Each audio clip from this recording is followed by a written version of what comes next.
Do you think women are honest about their sexual past? What's the chances of them being honest about it? What's the chances? I don't want to make a blanket statement about every single woman. I'm not here to hurt nobody's feelings, but um, maybe 10% chance. I'll give it 10. I think 10 is about as high as I would go on that. Okay, and CC says, "Doesn't what? What does it matter?" Look, what does it matter? Stop it. Just because it doesn't matter to you doesn't mean it doesn't have a right to matter to him. This is what I'm talking about. This is the same person who was like, the cheating thing and all that. The reality is, like, a person has a right to care about what they care about. If they don't want to get with a girl who done got smashed by 50 dudes in the back seat of a Cadillac on a Tuesday night, they have a right to not want that.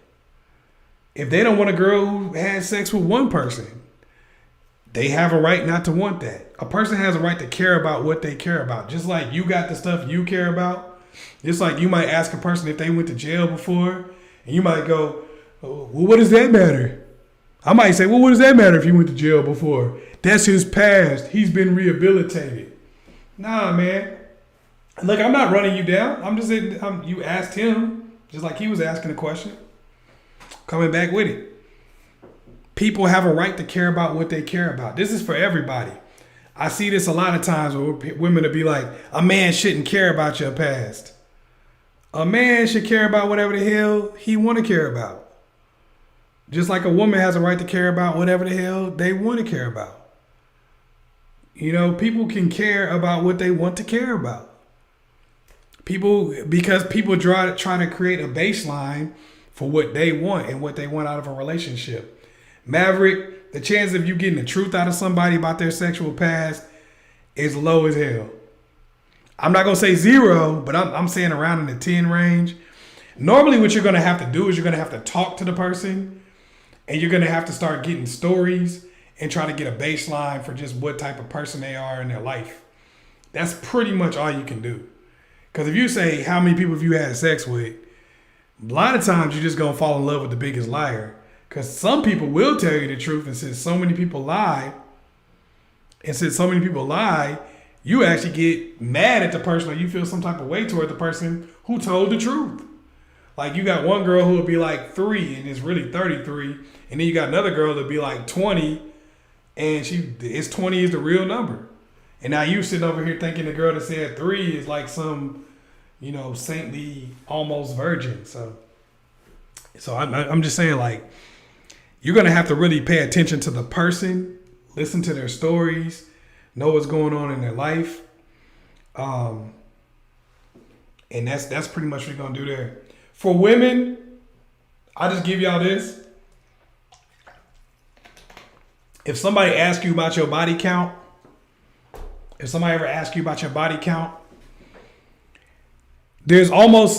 very rarely a good answer. I'm just going to be real. There's very rarely a good answer. If the person is the type of person that's going to trip, they're going to trip no matter what number you say. If you say 1, they're going to trip. If you say 57, they're going to trip. If you say 157, they probably going to trip. The chances of a person, because what is the number? What's the sweet spot number? It's impossible for you to really read someone's mind and tell what number is a good number. I think one of the worst feelings is when you lie and they still think your number is high. I think that's one of the worst feelings. Like, you try to say a number that you think is way better than your real number, and they like, damn, you slept with that many people? God damn. That's just setting yourself up to really be in some pain. But I think, this is a conversation that if it does come up, you just got to try to have it without getting upset, without getting angry, without trying to use shaming tactics and things of that nature. If you don't want to answer your question about body count, you might say, hey, I don't want to answer it. But you also got to remember that person's probably going to think the worst. So, you know what I mean? Because people going to fill in the blanks. If you say, If they say how many people you slept with, and you be like, that's none of your business how many people you slept with. Okay, let me see. We got, if they ask about body count, is that not a disrespectful question?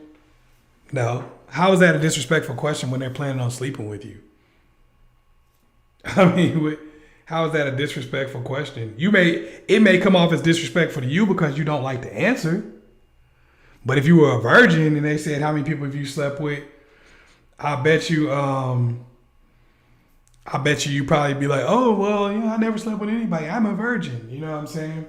So a lot of time, once again, some of y'all are new to this and new to me. So what y'all realize is like, I'm not really into the whole shaming culture type of, I don't want to answer something or something not going my way, so let me try to shame you out of it. People got a right to care about what they care about. Period. Every person has a right to care about what they care about. And most of you feeling like it's disrespectful and all that kind of stuff, that's really you projecting the fact that you actually are not cool with your numbers and what you've done in your past. You feel what I'm saying? Like, you gotta be strong enough to just be like, look, these are the choices that I made in my life. If you feel good about the choices that you made in your life, then, own up to them. If you don't feel good about the choices that you made in your life, then, you got to be like, look, this may be a choice I made in my life. This is what's up. You either like me or you don't. You'd be surprised how many people will hear your body count. It could be super high and they might not really care. They just want to see if you would tell them. People don't always care. But people have a right to ask you any relationship-related question. No relationship-related question is disrespectful. If a person asks you, do you have bad credit? That's not disrespectful. Because it's hard to build a relationship with somebody when y'all both got messed up credit. How do you put anything in anybody's name? Tell me. How do you get a crib? How do you get car insurance? So it's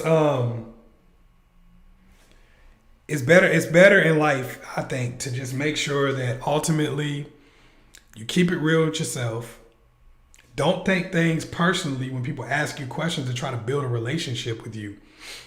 Whatever the questions might be, they're going to ask you questions about your past. They're going to ask you questions about your life. When you get in a relationship with somebody, you should ask a whole lot of questions.